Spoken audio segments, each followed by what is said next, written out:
এই রকম ধরনের ফিতাওয়ালা জুতা রাসূলুল্লাহ সাল্লাম পায়ে দিতেন। এমন ধরনের চপ্পল তিনি পায়ে দিতেন। আসসালামু আলাইকুম ওয়া রাহমাতুল্লাহি ওয়া বারাকাতুহু। আলহামদুলিল্লাহি রাব্বিল আলামিন ওয়াসসালাতু ওয়াসসালামু আলা সাইয়্যিদিল মুরসালিন ওয়া আলা আলিহি ওয়া সাহবিহি আজমাইন।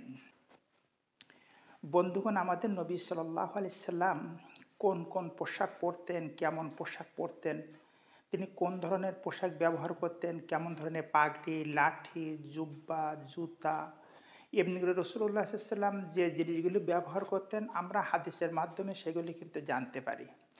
যেমন রাসূলুল্লাহ সাল্লাল্লাহু আলাইহি সাল্লাম কেমন জুতা ব্যবহার করতেন সে সম্পর্কে কিন্তু হাদিসে আসছে।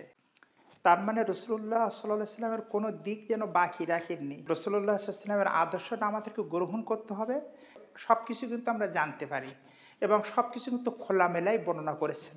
হয়তো আয়েশা সিদ্দিকা রাদিয়াল্লাহু তাআলা বর্ণনা করে গেছেন রাসূল সাল্লাল্লাহু আলাইহি সাল্লাম জীবদ্দশায় কি করে গিয়েছিলেন। রাসূল সাল্লাল্লাহু আলাইহি সাল্লামের জীবদ্দশায় যেগুলি বর্ণনা করা হয়নি সেগুলি পরবর্তীতে কিন্তু বর্ণনা করা হয়েছে। এখন আসুন রাসূলুল্লাহ সাল্লাল্লাহু আলাইহি সাল্লাম কেমন ধরনের জুতা ব্যবহার করতেন সেটা কিন্তু আমরা বুখারী শরীফের হাদিসে পাই।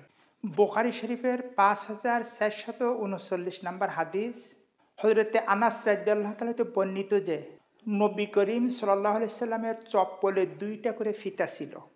এই চপ্পল বলতে আমরা যে স্যান্ডেল যে জুতাটা আমরা পায়ে দেই, যেটা একেবারে সাদামাটা জুতা, এই স্যান্ডেলে যেমন আমরা ফিতা লাগানো হয়, যেমন মানে সামনের দিকে একটা ইয়ে থাকে আর ২ দিক থেকে একটা ঘোরানো থাকে। এই রকম ধরনের ফিতাওয়ালা জুতা রাসূলুল্লাহ সাল্লাম পায়ে দিতেন। এমন ধরনের চপ্পল তিনি পায়ে দিতেন।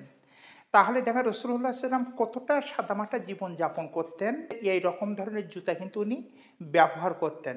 তাই আসুন আমরা রাসূলুল্লাহ সাল্লাল্লাহু আলাইহি সাল্লাম যেমন ধরনের জুতা ব্যবহার করেছে মাঝে মধ্যে সম্ভব হলে এরকম ধরনের জুতা আমরা ব্যবহার করি।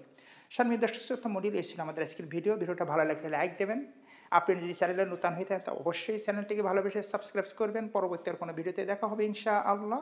ততক্ষণ ভালো থাকুন, সুস্থ থাকুন। আল্লাহ হাফিজ।